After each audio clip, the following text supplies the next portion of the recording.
열왕기상 17장 17절에서 24절 말씀 제가 읽겠습니다.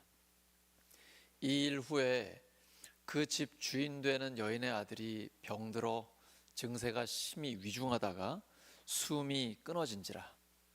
여인이 엘리야에게 이르되 하나님의 사람이여, 당신이 나와 더불어 무슨 상관이 있기로 내 죄를 생각나게 하고 또 내 아들을 죽게 하려고 내게 오셨나이까? 엘리야가 그에게 그의 아들을 달라 하여 그를 그 여인의 품에서 받아 안고 자기가 거처하는 다락에 올라가서 자기 침상에 누이고 여호와께 부르짖어 이르되 내 하나님 여호와여, 주께서 또 내가 우거하는 집 과부에게 재앙을 내리사 그 아들이 죽게 하셨나이까 하고 그 아이 위에 몸을 3번 펴서 엎드리고 여호와께 부르짖어 이르되 내 하나님 여호와여, 원하건대 이 아이의 혼으로 그의 몸에 돌아오게 하옵소서 하니 여호와께서 엘리야의 소리를 들으심으로 그 아이의 혼이 몸으로 돌아오고 살아난지라. 엘리야가 그 아이를 안고 다락에서 방으로 내려가서 그의 어머니에게 주며 이르되 보라, 내 아들이 살아났느니라. 여인이 엘리야에게 이르되 내가 이제야 당신은 하나님의 사람이시오 당신의 입에 있는 여호와의 말씀이 진실한 줄 아노라 하니라. 아멘. 가정에 부어지는 생명의 숨결, 가정에 부어지는 생명의 숨결이라는 제목으로 하나님 말씀 전하겠습니다. 사르밧 과부는 하나님 말씀에 순종해서 놀라운 하나님의 기적을 경험했습니다. 통에 가루가 없어지지 않고 기름이 마르지 않았습니다. 그러나 이 일 후에 그의 사랑하는 아들이 병들어 그 병이 위중해지더니 결국은 죽고 말았습니다. 상황이 훨씬 더 심각해졌습니다. 이전에는 먹고 사는 문제였다면 이제는 죽음의 문제입니다. 죽음 앞에서는 모든 게 끝나죠. 죽음보다 더한 위기가 있나요? 이제 자기 생명보다 더 소중한 아들이 죽자 이 사르밧 과부는 엘리야 선지자를 원망합니다. 지금 제정신이 아니죠. 내 아들이 죽었기 때문에 그 흥분 상태, 그 슬픔이라는 건 이루 말할 수가 없죠. 특별히 그 엄마의 심정은 남편을 잃은 엄마가 아들마저 잃었기 때문에 이제는 모든 게 다 끝났다라고 생각하는 바로 그 순간입니다. 그리고 그 비난의 화살이 엘리야에게 나아갑니다. 본문에는 이렇게 짧게 나와 있는데 현실에서는 굉장히 쏟아부었을 수도 있을 것입니다. 이때 엘리야가 그 여인에게 아무 말도 안 하죠. 엘리야가 뭐 잘못했나요? 네, 엘리야는 지금 그 과부의 비난을 다 듣고만 있습니다. 그리고 침묵해요. 조용히 이야기합니다. 그 아들을 나에게 달라라고 얘기합니다. 그리고 자기가 혼자 있던 다락방 윗방으로 올라갑니다. 하나님과 독대하는 곳입니다. 하나님과 기도하는 곳이에요. 그 아이를 올라가서 엘리야가 뭐라고 기도할까요? 여러분이라면 뭐라고 기도하시겠어요? 죽은 아이를 안고 올라갔을 때. 여러분 중에 아마 부모님이 먼저 세상을 떠나신 분들 계실 수도 있어요. 저는 2분 다 하늘나라로 보냈기 때문에 제가 돌아가신 그 몸을 만져봤거든요. 저희 부모님은 아들이 목사라서 그런지 2분 다 월요일에 돌아가셨어요. 주일 예배와 사역을 다 마치고 월요일에 가서 제가 임종을 지켰는데요. 정말 잠들듯이 평안하게 가셨습니다. 하지만 사랑하는 우리 아버지와 어머니의 몸은 싸늘했습니다. 여러분, 이 죽은 아이의 몸은 이미 다 식었어요. 그 아이를 안고 올라갔습니다. 뭐라고 기도할까요? 하나님, 모든 장례 절차 가운데 하나님의 은혜를 주시옵소서. 일반적으로 이렇게 기도하지 않겠어요? 엘리야의 기도는 달랐습니다. 우선은 과부에게는 말 한마디 안 했지만 하나님께는 울부짖습니다.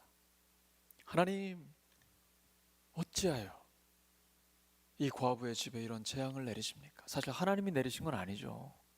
근데 그 심정을 하나님 앞에 쏟아놓는 거죠. 그리고 불가능한 일을 하나님께 구합니다. 하나님, 이 아이의 영혼을 돌아오게 해 주시옵소서. 저는 단 한 번도 이런 기도를 해본 적이 없습니다. 수많은 장례를 집례했지만 그런 기도는 한 적이 없어요. 이게 엄청난 용기죠. 영적인 배짱, 이루 말로 다 할 수가 없습니다. 엘리야가 처음부터 이랬을까요? 하나님이 그를 계속 훈련시킨 것입니다. 막다른 골목으로 몰아가세요. 그리고 그걸 또 넘어서게 하시고 또 넘어서게 하시고. 그리 시냇가로 가라. 사방이 다 가뭄이고 기근인데 그 시냇물을 마시게 하시고 까마귀를 통해서 떡과 고기를 아침 저녁으로 먹여서 하나님이 살려주십니다. 혼자서 하나님을 깊이 경험했습니다. 와, 하나님은 이러한 기근의 상황도 초월하시는 전능하신 하나님이구나. 그 다음에 하나님이 사르밧으로 가라고 하셨습니다. 이제 더한 곳으로 몰아가시죠. 자기보다 더 찢어지게 가난한, 한 끼 먹고 죽을 수밖에 없는 과부에게 갑니다. 근데 하나님 미리 말씀하셨고 말씀대로 순종하니까 가루가 떨어지지 않아요. 기름이 떨어지지 않아요. 이제는 자기 혼자뿐 아니라 과부의 가족까지도 살립니다. 이런 경험들이 그에게는 굉장한 힘과 격려가 되는 거예요. 그래서 막다른 골목까지 갔는데 또 하나님이 피할 길을 내어주시고, 벼랑 끝까지 갔는데 하나님께서 살 길을 열어주시고, 이러면서 위기가 기적을 가져오고 또 다른 위기가 또 다른 기적을 가져오고, 이걸 경험하면서 믿음이 점점 더 자라는 거예요. 이렇게 하나님의 은혜를 축적해야 합니다. 계속해서 살아계신 하나님을 경험하면 이게 영권이 됩니다. 하나님을 알게 되는 거거든요. 하나님을 안다는 게 영생입니다. 이건 머리로 아는 게 아닙니다. 경험으로 아는 거예요. 하나님의 말씀을 내 삶에서 실제로 경험하는 것입니다. 저도 단 한 번도 죽은 자를 살려본 적은 없습니다. 하지만 불가능한데 가능하게 하시는 하나님은 많이 경험했습니다. 인간적으로 볼 때는 불가능하고 저의 힘으로는 할 수 없는 일입니다. 그런데 하나님의 역사를 통해서 수많은 위기를 극복해 왔습니다. 하나님께는 모든 것이 가능합니다. 신앙생활을 하면서 패배주의, 냉소주의를 버리셔야 됩니다. 기도해도 안 되던데 저거 해서 무슨 소용이 있어? 이러면 하나님을 경험할 수 없어요. 이거 다 떨쳐버리셔야 됩니다. 빌립보서 4장 13절이죠. 내게 능력 주시는 자 안에서 내가 모든 것을 할 수 있느니라. 나에게 능력이 있는 게 아니고 하나님께 능력이 있는 것입니다. 기도는 내가 할 수 없는 것을 구하는 것입니다. 전능하신 하나님께 간구하는 것입니다. 하나님께는 모든 것이 가능합니다. 하나님께서 역사하여 주시옵소서. 엘리야는 자기 사역에서 최고의 위기의 순간을 맞았습니다. 죽음보다 더한 위기는 없으니까요. 근데 이 위기를 피하지 않았습니다. 일반적으로는 너무 가슴 아프다. 그리고 이렇게 과부가 아들이 죽었을 때는요, 가서 아무 할 말이 없어요. 그 장례식장 가면 위로의 말을 뭐라고 해야 될지를 생각이 안 나요. 그래서 그냥 같이 울어요. 같이 슬퍼해요. 그게 최고의 위로더라고요. 인간적으로 할 수 있는 게 거기까지밖에 없잖아요. 엘리야는 그걸 넘어섰어요. 그 아들을 나에게 달라라고 합니다. 이 위기 상황에 대처하고 있는 엘리야의 반응을 우리는 보고 배워야 합니다. 위기가 닥치면 원망, 불평, 비난하기 쉽습니다. 그리고 희생양을 찾기 쉬워요. 이스라엘 백성들이 출애굽한 이후에 광야에서 그랬죠. 그들은 물이 없을 때 먹을 게 없을 때, 그리고 적들을 만날 때, 힘들 때마다 지도자인 모세를 원망합니다. 그리고 모세를 보낸 하나님을 원망하고 있는 것이죠. 근데 원망은, 불평이나 비난은 문제를 해결할 수 없습니다. 문제는 점점 더 꼬입니다. 그래서 위기를 만났을 때는 입을 닫아야 합니다. 입 다물고 기도해야 합니다. 엘리야가 지금 그렇게 하는 거예요. 자기가 해결할 수 없는 죽음이라는 위기를 만났을 때 그는 침묵했습니다. 과부가 비난을 하고 있는데 거기에 예민하게 반응하지 않았어요. 과부랑 말다툼 하지 않았습니다. 그냥 그 아이를 달라고 했습니다. 고통의 한가운데 들어가서 그 고통을 품에 안고 문제를 하나님께 올려드렸습니다. 사람은 어차피 해결 못해요. 하나님만 하실 수 있습니다. 그래서 그 문제를 안고 하나님 앞에 부르짖습니다. 하나님의 사람은 위기에 부딪혔을 때 사람들과는 싸우지 않습니다. 조용해집니다. 그리고 하나님 앞에 나아가 무섭게 부르짖습니다. 너는 내게 부르짖으라. 내가 내게 응답하겠고 내가 알지 못하는 크고 은밀한 일을 너에게 보이리라. 오늘 본문에 읽으신 것처럼 하나님은 엘리야의 소리를 들으셨습니다. 하나님이 들으시는 기도가 있습니다. 엘리야의 개인의 유익을 위해서가 아니라 나의 어떤 이기적인 목적이 위한 것이 아닙니다. 과부의 아들이 죽었는데, 그 가정이 절망에 빠졌는데 하나님께서 해결해 주시옵소서. 이건 내 문제 아니라고 하고 그냥 겉으로만 위로한 게 아닙니다. 그 고통과 문제를 나의 문제로 끌어안고 정면으로 돌파하는 것입니다. 하나님께 가지고 간 것입니다. 그리고 하나님은 그 기도를 들으셨고 문제를 근본적으로 해결해 주셨습니다. 기도하면서 끝까지 버티셔야 합니다. 적당히 하다가 멈추면 기도 응답을 받을 수 없어요. 기도는 응답하실 때까지 하는 겁니다. 끝까지 기도하면 하나님이 반드시 역사하십니다. 하나님께서 그 아이를 살려주셨어요. 그리고 그 아이를 데리고 여인에게 갑니다. 너의 아들이 살았다. 그때 그 과부의 반응은 무엇입니까? 당신은 진정 하나님의 사람입니다. 하나님의 자녀에게 이것보다 더한 찬사가 있을까요? 당신 정말 하나님의 사람입니다. 하나님이 당신과 함께 하시는군요. 하나님이 당신의 기도를 들으시는군요. 당신을 통해 하나님이 역사하십니다. 어떠한 위기나 고난을 당해도 절망하거나 낙심하지 않고 그 위기를 기도로 돌파하시는군요. 승리하시는군요. 당신에게 소망이 있습니다. 하나님의 역사가 있습니다. 이런 뜻이 담겨 있는 거죠. 사실 열왕기상 17장 1절에 시작할 때는 이렇게 소개가 되죠. 길르앗에 살고 있는 디셉 사람 엘리야다라고 되어 있습니다. 그 말은 울산 남구 신정 사동에 살고 있는 아무개입니다. 이런 거랑 마찬가지거든요. 그런데 마지막 24절을 보시면 그는 하나님의 사람입니다 라고 기록하고 있습니다. 엄청난 변화죠. 위대한 변신입니다. 이러한 복이 우리에게 임하기를 예수 그리스도의 이름으로 축원합니다. 엘리야처럼 반응하면 됩니다. 어떠한 어려움이 있다 할지라도 입 다물고 기도하는 것입니다. 그 문제를 하나님께 올려드리는 것입니다. 그러면 하나님께서 해결해 주십니다. 엘리야처럼 나만의 다락이 있어야 합니다. 사람들의 소리가 들리지 않고 하나님의 음성만 들리는 곳이 있어야 합니다. 그리고 어떠한 문제가 있든지 간에 그 문제를 안고 하나님과 독대해야 합니다. 죽음의 문제이기 때문에 그 앞에서 내가 할 일은 아무것도 없습니다. 한계에 부딪혔습니다. 그리시네가에서, 사르밧에서, 이번에는 죽음 앞에서 한계에 부딪혔습니다. 인간은 모두 다 불가능하다라고 얘기합니다. 그러면 인간의 한계 안에 갇혀버리게 됩니다. 인간의 소리만 듣고 있으면 우리는 할 수 없는 사람이 됩니다. 네, 하나님은 그때에 기도로 한계를 뚫어버리기를 원하십니다. 기도란 불가능의 벽을 뚫는 것입니다.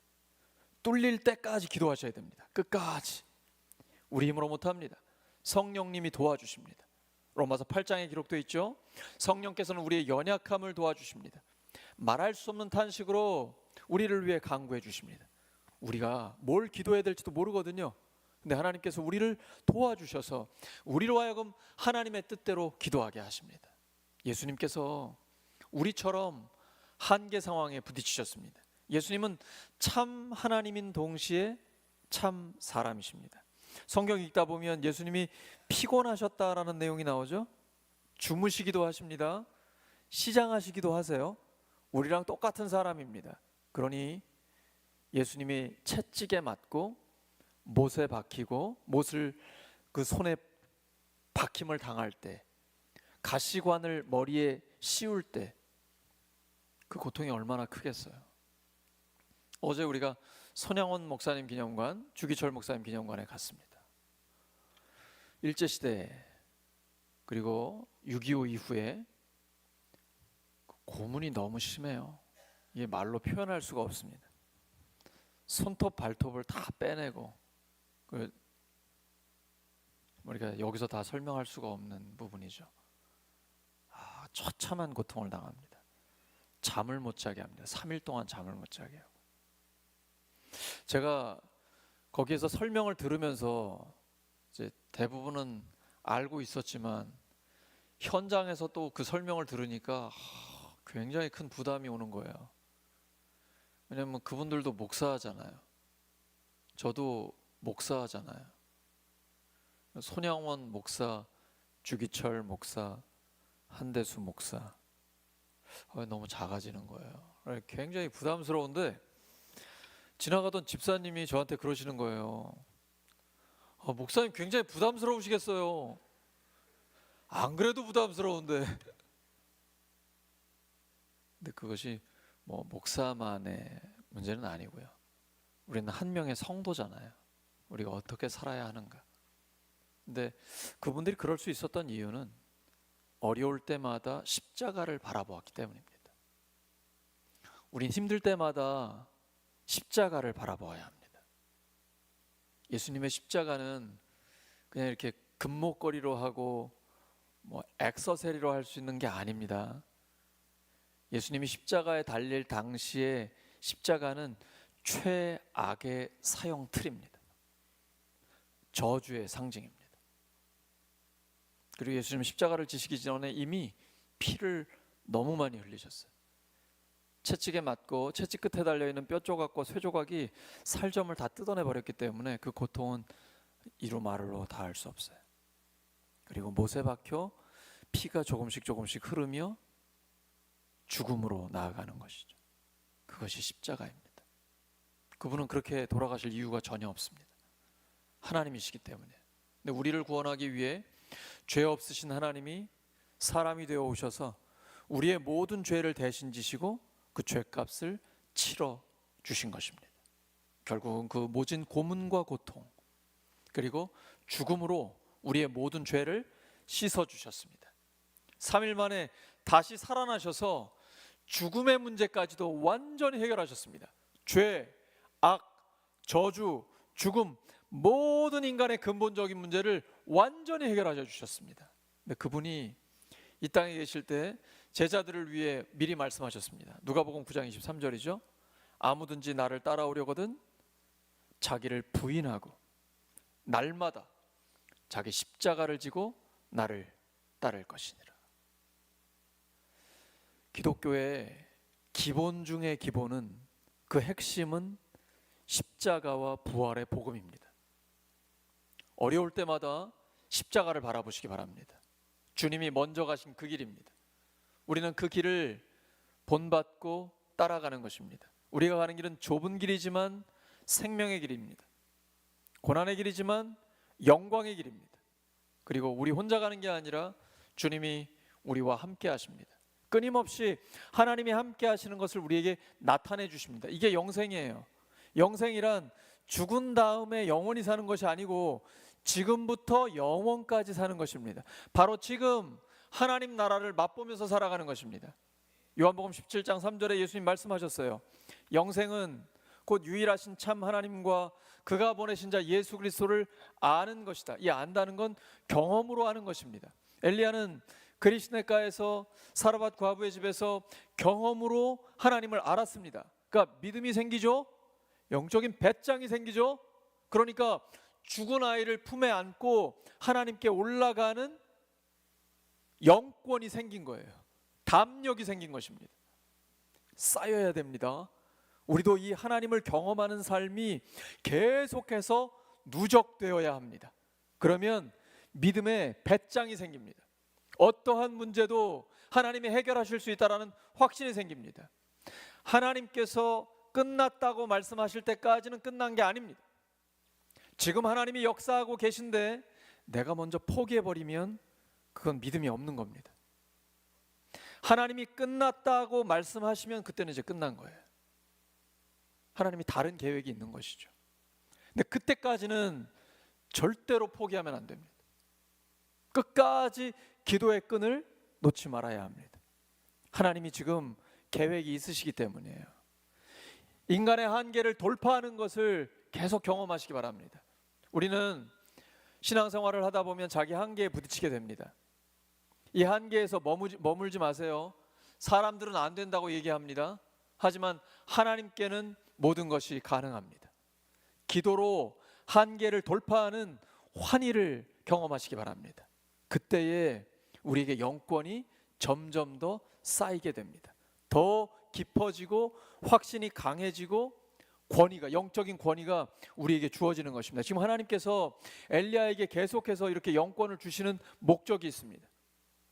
나라의 위기 상황 가운데 있거든요. 이제 조금 있으면 850대 1로 우상 숭배자들과 영적인 전쟁을 치러야 합니다. 지금 계속해서 하나님을 점점 더 깊이 경험하게 하십니다.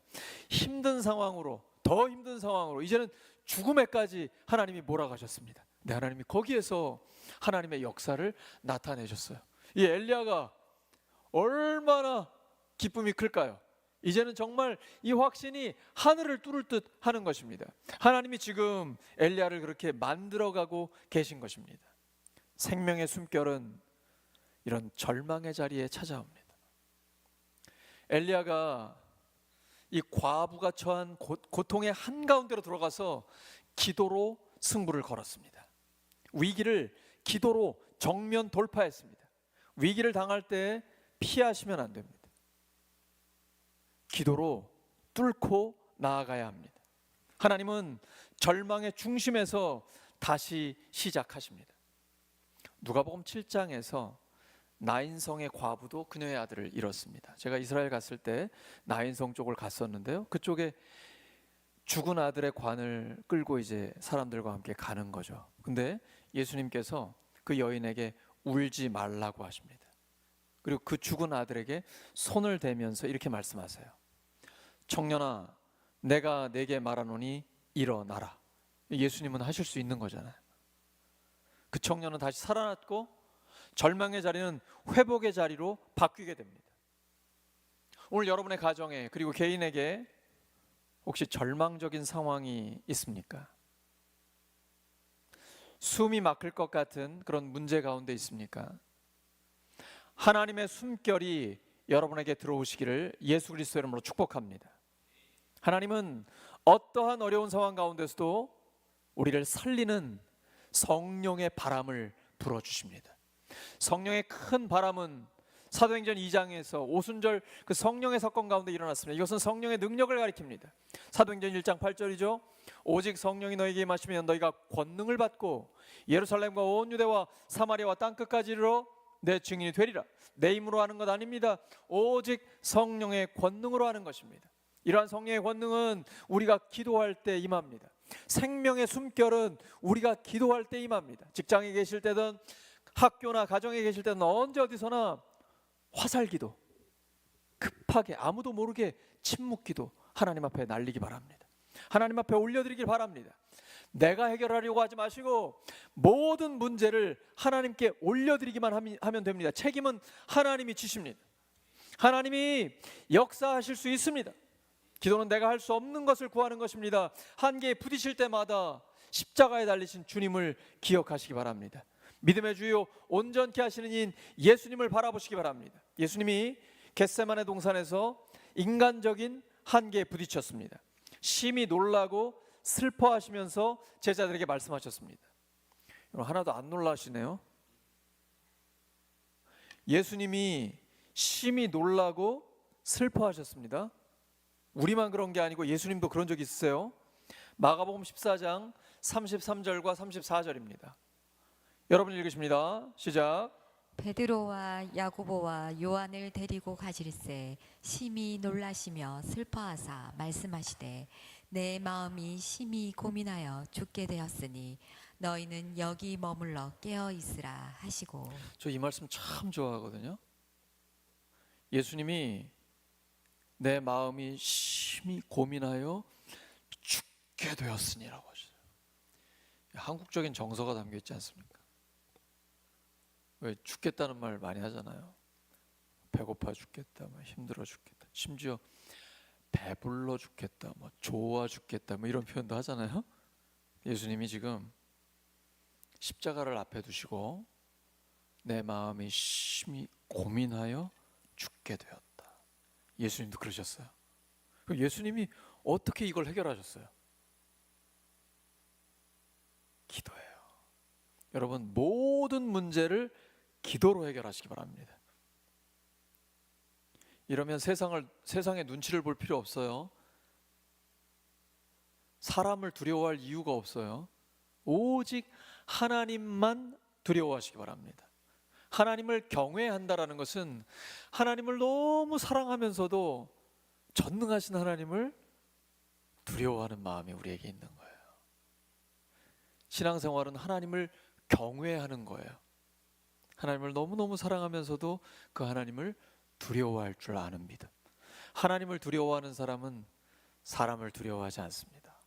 세상을 두려워하지 않아요. 예수님이 겟세마네 동산의 기도를 통해서 이 심각한 고민을, 이 슬픔과 고통을 이기셨습니다. 그리고 죽기까지 순종하셨고 부활로 완전한 승리를 이루어 주셨습니다. 엘리야도 이 십자가의 정신을 본받고 있습니다. 엘리야는 문제가 있을 때 과부나 과부의 아들에게 주목하지 않았습니다. 오직 하나님께만 주목했습니다. 위기에서 벗어나는 비결은 오직 하나님을 바라보는 것입니다.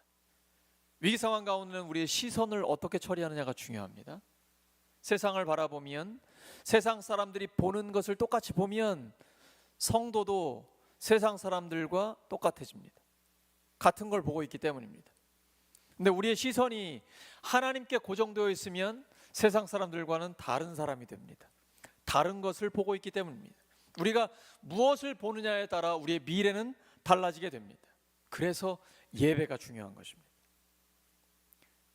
세상에 계속 있으면 세상 사람들과 이야기하고 세상의 소리를 듣게 됩니다. 세상을 보게 됩니다. 그러면서 우리의 시선이 흐트러집니다. 하지만 예배에 나오게 되면 하나님의 영광에 집중하게 됩니다. 하나님의 음성을 듣게 됩니다. 그러면 다시 우리의 시선이 제자리를 찾게 됩니다. 하나님을 향하게 됩니다. 그러면서 그 문제를 하나님이 풀어주십니다. 그래서 예배, 기도회, 이것이 우리에게는 생명입니다. 교회가 매일 예배를 드리고 기도회를 하나님 앞에 올려드리는 이유가 여기에 있습니다. 조금만 방심하면 우리의 시선이 흐트러지거든요. 그래서 오직 하나님께 집중할 수 있도록 예배와 기도회에 적극적으로 참여하는 것이 살 길입니다. 그렇게 되면 우리의 영이 살아납니다. 하나님의 사람은 고통을 피하지 않고 정면 돌파해야 합니다.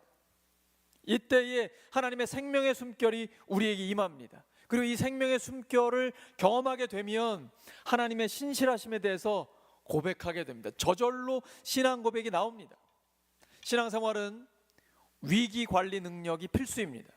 우리 스포츠나 다양한 분야에서 고수들은 위기 관리 능력이 탁월하잖아요.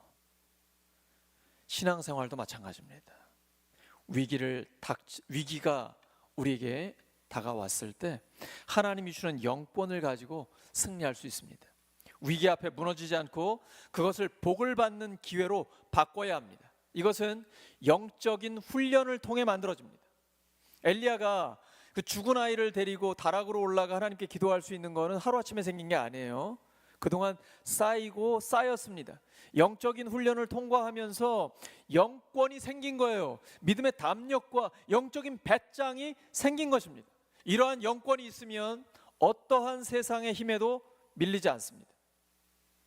어떠한 사람에게도 밀리지 않습니다.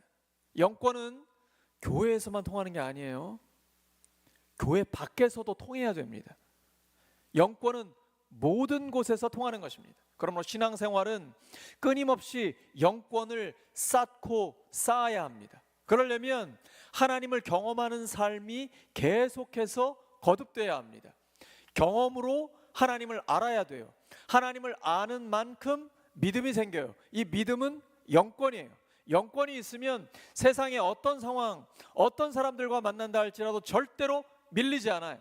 밀고 나아갈 수 있어요. 믿음의 거함이 되는 것입니다. 영권은 세상을 이기는 힘입니다. 그러면 하나님이 살아계시다는 경험을 끊임없이 해야 합니다. 하나님이 우리에게 주시는 이런 은혜를 맛봐야 돼요. 하나님이 우리에게 은혜를 왜 주실까요? 우리를 통해 하나님이 하실 일이 있으시기 때문입니다. 하나님의 은혜를 받고 영권이 회복되면 우린 뭘 해야 될까요? 이제 우리의 시선이 다른 사람들을 향해야 합니다. 다른 사람들을 살리기 원하시기 때문이에요. 우리 가정, 목장, 교회, 울산, 우리 나라, 세계 선교 현장까지 바라보아야 합니다. 우리를 통해 하나님이 하실 일이 많기 때문입니다. 그때 우리가 세상 사람들에게도 당신 진짜 하나님의 사람입니다 라고 고백하게 될 것입니다. 믿지 않는 우리의 가족이, 직장의 동료들이, 세상 사람들이 우리를 보면서 당신 진짜 하나님의 사람이군요, 이런 고백을 우리가 들을 수 있어야 합니다. 하나님의 나라는 말에 있지 않고 오직 능력에 있습니다. 말만 잘하는 종이 호랑이가 아니라 실제로 영적인 능력이 있는 하나님의 사람이 되시기 바랍니다. 우리는 하나님 앞에서 어떤 일도 포기해서는 안 됩니다. 기도로 한계를 넘어가야 합니다. 기도로 정면 돌파해서 하나님과만 대면해야 합니다. 그때 하나님의 역사가 나타납니다. 그러면 세상 사람들은 우리를 하나님의 사람으로 인정하게 됩니다. 그것이 바로 영권을 회복하는 것입니다. 사랑하는 우리 울산교회 성도 여러분, 우리의 삶에도 생명의 숨결이 절실하게 필요합니다. 생명의 숨결은 절망의 자리에 찾아옵니다. 기도할 때 임합니다. 그리고 하나님의 신실하심을 드러냅니다. 우리 개인과 가정에 하나님의 생명의 숨결이, 성령의 그 놀라운 역사가 나타나기를 예수 그리스도의 이름으로 축원합니다. 말씀을 기억하면서 함께 기도하겠습니다. 우리의 개인의 삶에 생명의 숨결이 필요합니다. 하나님 아버지, 우리의 모든 삶의 자리 가운데 성령의 큰 바람을 불어 주시옵소서. 성령의 능력을 나타내 주시옵소서. 우리가 기도할 때 하나님 그 기도를 들어 주시옵소서. 하나님의 신실하심을 나타내 주시옵소서. 예수님의 죽으심과 부활의 복음이 진리임을 나타내 주시옵소서. 우리 하나님의 사람들이 진리의 사람인 것을 드러내 주시옵소서. 기도할 때 하나님 역사해 주세요. 하나님 아버지, 우리의 삶을 하나님 앞에 올려드립니다. 하나님, 하나님의 살아계심, 하나님의 역사하심을 우리의 삶에 나타내 주시옵소서. 성령이여, 불같이 역사해 주시옵소서. 충만함으로 함께하여 주시옵소서. 그래서 모든 가정의, 개인의 삶에 하나님의 생명의 숨결을 놀랍게 불어 주시옵소서. 살아나는 역사가 있게 하여 주시옵소서. 부흥의 역사가 있게 하여 주시옵소서. 하나님을 계속해서 경험하는 삶이 되게 하여 주시옵소서. 하나님을 점점 더 깊이 알아가게 하여 주시옵소서. 하나님을 알아가면 알아갈수록 믿음이 생기고 영권이 생겨서 세상을 밀고 나아가는 능력의 종들이 되게 하여 주시옵소서. 하나님, 우리를 사용하여 주시옵소서. 하나님 감사합니다. 능력 가운데 붙들어 주시옵소서. 하나님 감사드리며 예수님의 이름으로 기도드립니다. 우리 다 함께 일어서서